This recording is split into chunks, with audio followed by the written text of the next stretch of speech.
दूज का दिन था। इसलिए शिव महापुराण की कथा कहती है जिस दिन कोई मुहूर्त नहीं हो, कोई काम नहीं हो, उस दिन केवल फुलेरा दूज के दिन आप किसी भी दुकान का, व्यापार का, व्यवसाय का, जन्म का, आदि का कोई भी मुहूर्त कर लो, वो कभी ठप नहीं हो सकता, वो बढ़कर ही चलेगा। सारी जिंदगी के कांटे निकल जाते हैं,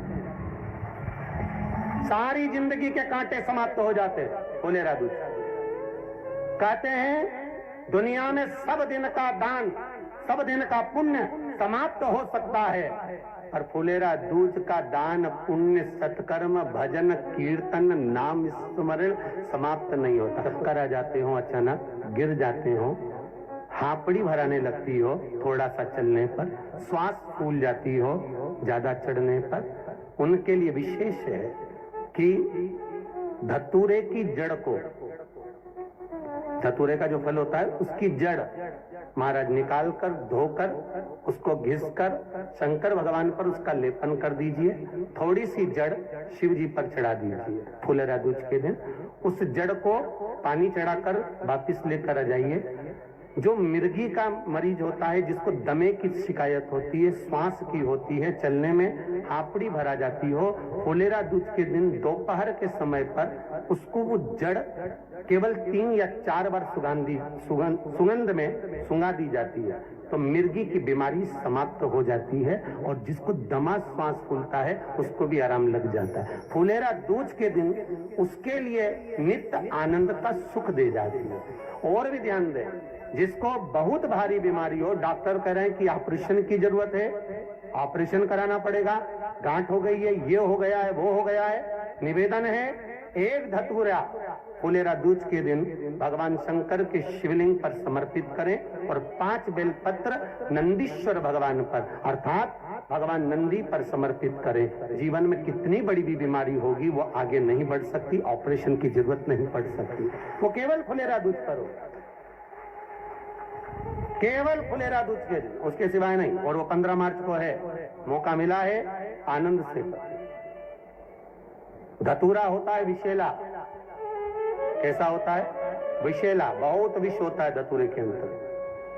पर महाराज भगवान शिव को वो समर्पित किया जाता है, जैसे पार्वती जी को लगा जब कोई साथ नहीं दे रहा, पार्वती जी को लगा जब कहीं से सुख का अनुभव नहीं हो रहा, आनंद का अनुभव नहीं हो रहा, पार्वती जी ले गई धतूरा, पार्वती मैया ले गई उस बेलपत्र को शिव को। और प्रयास करना, अगर दुख है तो एक धतूरा समर्पित कर कर 1 लोटा पानी अवश्य समर्पित कर।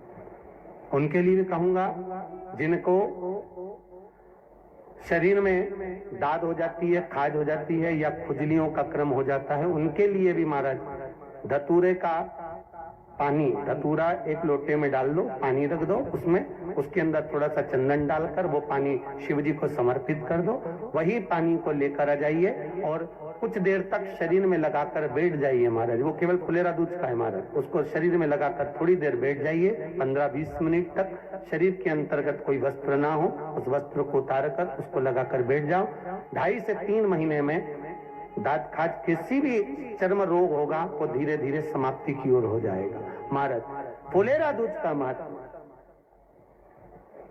शास्त्र कहता है, भले इसको छुपा कर रखा गया हो शास्त्रों के अनुसार, पर इसकी महत्व का जो दुकान, जो व्यापार, जो व्यवसाय, और पहले भी आपको कहा, मान लो आप शिवरात्रि के दिन रात को भगवान शंकर को धतूरा चढ़ाते हो व्यापार व्यवसाय के लिए, और वो धतूरा आप शिवरात्रि के दिन सुबह 4 बजे से पहले नहीं बांध सकते, तो उस धतूरे को फुलेरा दूज के दिन लाल वस्त्र में बांधकर अपने व्यापार वाली जगह पर बांध दो। जीवन में कभी व्यापार नीचे नहीं जाएगा, बढ़ता ही चला जाएगा। और उनके लिए भी निवेदन करूंगा जिनके यहाँ कर्जा बहुत है, बहुत कर्जा है, चूक ही नहीं रहा, पैसा ही नहीं रहा, व्यापार चले तो कर्जा चूके, उनके लिए भी निवेदन करूंगा। एक धतूरा बेलपत्री के पेड़ के नीचे शिवलिंग का निर्माण कर कर फुलेरा दूज के दिन उस धतूरे को अपनी कामना कर कर हल्दी में भिगोकर उसको भगवान शंकर को समर्पित कर दीजिए अपनी कामना कर कर। उसी हल्दी की 1 बूंदी अपने साथ में रुमाल में लगाकर अपने व्यापार व्यवसाय की जगह पर लेकर जाइए। कर्जा धीरे धीरे धीरे धीरे जब चूकेगा, जब लक्ष्मी आएगी, तो लक्ष्मी की वृद्धि भी वो करता। महाराज ये फुलेरा दूज के उपाय। जिस दिन मां जगतजननी जगदम्बा अंबा स्वयं भगवान शंकर को मौन होकर देखकर विलापित होती हैं, नैनों से नीर बहता, शिव को हुआ क्या है, शंकर को क्या हुआ है, योगरदानी को हुआ क्या है।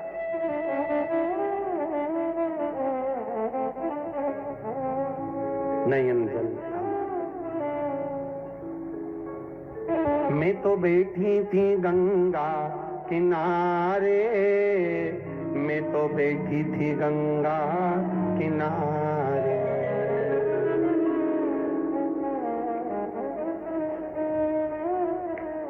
ऐसा धक्का दिया ओ भोलेनाथ, दिल तुझको दिया ओ भोलेनाथ। भगवान शिव ओगरदानी, त्रिकालदर्शी, कैलाशी, अविनाशी, इस चित्तवृत्ति के मन की बात को धारण करने वाले,